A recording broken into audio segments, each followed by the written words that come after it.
Imagine this. You wake up slowly, no alarm blaring in your ear, no urgency pulling you out of bed. For a moment, you just lie there, quiet, still. And then it hits you. There's nowhere you have to be. No boss waiting. No emails stacking up. No commute stealing hours from your life. You get up on your own time, walk into the kitchen, pour yourself a cup of coffee, and almost out of habit, you open your phone. You tap into your investment account, and there it is. Your portfolio. Made money while you slept. Not because you worked harder yesterday. Not because you got lucky.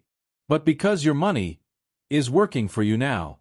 And in that moment, something shifts. You realize, maybe for the first time, that your life is no longer dependent on a paycheck. You don't need to work today, or tomorrow, or next year. And that quiet realization? That's the dream. The dream of financial independence. The dream of walking away from the rat race. Not because you're forced to, but because you choose to. And surprisingly, that entire dream rests on one deceptively simple idea. The 4% rule. This one concept has become the backbone of modern retirement planning. It's what early retirees use to leave their jobs in their 40s. It's what financial advisors rely on when clients ask the most important question of their lives. Do I have enough? But here's the problem. Most people talk about the 4% rule like it's some kind of universal truth. They repeat it. They trust it. They build their entire future around it, without ever really understanding it. And more importantly, without questioning it. Because the world has changed.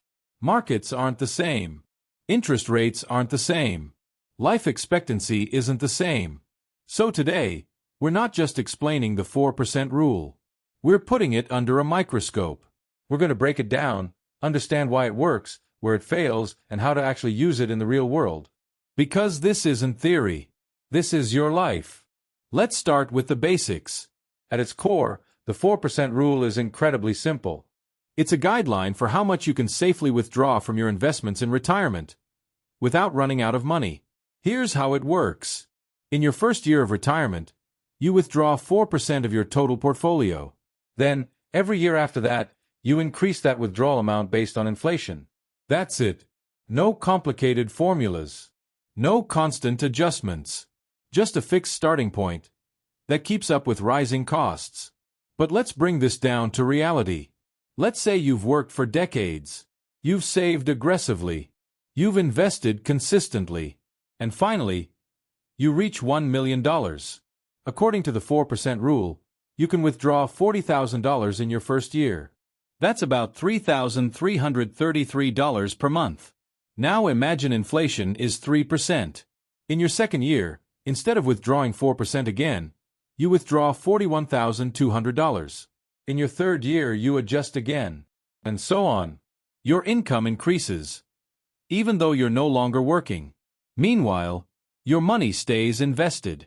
Stocks grow. Dividends come in.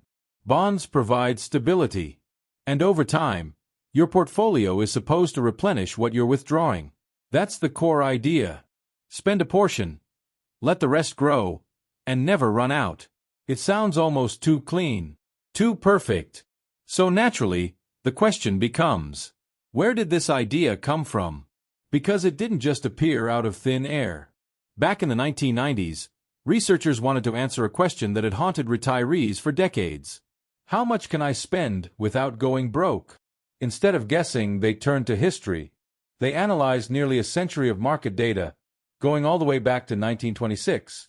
And they ran simulations. Thousands of them.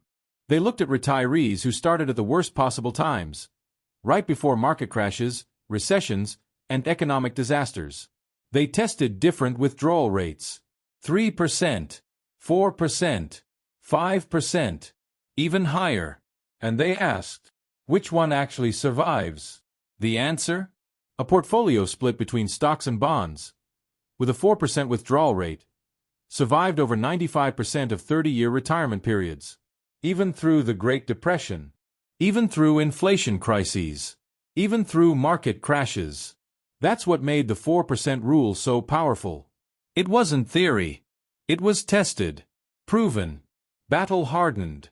But here's something most people miss. It works because of math, not luck, not magic. Historically, the stock market has returned around 7 to 10% per year. Inflation eats away about 2 to 3% of that. So your real return, the actual growth of your purchasing power, is roughly 4 to 7%. Now think about this carefully. If your money is growing at 5 or 6%, and you're only withdrawing 4%, there's a gap, a buffer. That buffer is everything. It's what allows your portfolio to survive bad years. It's what gives your investments time to recover after crashes. It's what makes the system sustainable. But, and this is where things start to crack, that entire system depends on assumptions. And if those assumptions don't hold, the rule starts to break. First problem. The 4% rule was designed for a 30-year retirement. That made sense when people retired at 65 and lived into their 80s. But today, people are trying to retire at 40. That's not 30 years. That's 50, maybe 60 years of withdrawals. And suddenly, the margin for error shrinks. A small miscalculation early on can compound into a massive problem later, which is why many experts now suggest a lower withdrawal rate, closer to 3 or 3.5%, for early retirees. Second problem. Interest rates. Back when the rule was developed, bonds paid solid returns. They acted as a reliable, stable part of the portfolio. But in today's low-rate environment, bonds don't contribute nearly as much, which means your portfolio relies more heavily on stocks, and that increases volatility. Third, and arguably the most dangerous risk, sequence of returns. This is the silent killer of retirement plans. It's not about how much the market returns over time. It's about when those returns happen. Imagine two retirees. Both earn the exact same average return over 30 years. But one retires right before a market crash. The other retires right before a bull market. Same average return. Completely different outcomes. Why? Because the first person is forced to withdraw money while the market is down. They're selling assets at low prices, locking in losses. And once that damage is done, recovery becomes incredibly difficult. This is why the first 5 to 10 years of retirement are so critical, not the last. Now here's the interesting part. Despite all these risks, the 4% rule often performs better than expected. In many historical scenarios, retirees didn't just preserve their wealth. They ended up with more than they started with. Because markets tend to rise over time. And because people aren't machines. They adapt. When markets fall, they spend less. They delay big purchases. They become more cautious. And even small adjustments, cutting spending by just 10% during downturns, can dramatically increase the chances of success. That's the real secret. Not rigidity. Flexibility. So instead of blindly following the 4% rule, smart investors evolve it. Some choose a more conservative withdrawal rate, 3.5% instead of 4%. Some use dynamic strategies, adjusting their spending based on how their portfolio performs. Others use a bucket strategy. They keep a few years of expenses in cash, several years in bonds, and the rest in stocks. So they're never forced to sell investments during a crash. Some focus on building a financial floor. They cover essential expenses, housing, food, healthcare, with guaranteed income sources, and then use their investments for everything else. These strategies aren't replacements. They're upgrades. They make the 4% rule more resilient, more adaptable, more human. Now here's where everything comes together. The 4% rule doesn't just tell you how to withdraw money. It tells you how much you need. This is your FIRE number, your financial independence number. And the formula is incredibly simple. Take your annual expenses and multiply by 25. That's it. If you spend $40,000 per year, you need $1 million. If you spend $60,000, you need $1.5 million. If you spend $30,000, you need $750,000. And here's the powerful insight. Your retirement isn't controlled by your income. It's controlled by your spending. Every dollar you reduce from your annual expenses lowers your target dramatically.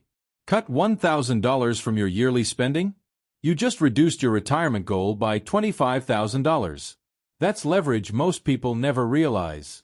Now, before you get too excited, there are two critical factors you cannot ignore: inflation and healthcare. The 4% rule accounts for normal inflation, but healthcare costs often rise faster, especially for early retirees who need to cover insurance before government programs kick in. And during periods of high inflation, your purchasing power can erode quickly, which is why your portfolio needs growth, not just safety. Stocks play a crucial role here. Over long periods, they are one of the few assets that consistently outpace inflation. Bonds protect. Stocks grow. You need both, in the right balance. So after everything we've covered, let's come back to the big question. Can you really live off your investments forever? The honest answer is yes, but not blindly, not passively, and not without understanding the risks. If you follow a reasonable withdrawal rate, if your portfolio is diversified, if you remain flexible during downturns, if you adjust your strategy when needed, then the math strongly suggests your money can last, and in many cases, even grow. The 4% rule isn't a guarantee. It's a framework, a starting point, a guide. And when you combine it with awareness, discipline, and adaptability, it becomes something incredibly powerful. A roadmap, a path, a way out, not just out of work, but into a life where your time is finally your own, where your decisions aren't dictated by a paycheck, where you wake up, not because you have to, but because you want to. And once you truly understand that, retirement stops being a distant, abstract dream and becomes something real, something measurable, something achievable, a number, a plan, a future you can actually build. So take a moment. Think about your life, your spending, your goals. Because once you calculate your number, everything changes. And the question is no longer if you can retire, but when. And maybe, just maybe, that moment is closer than you think.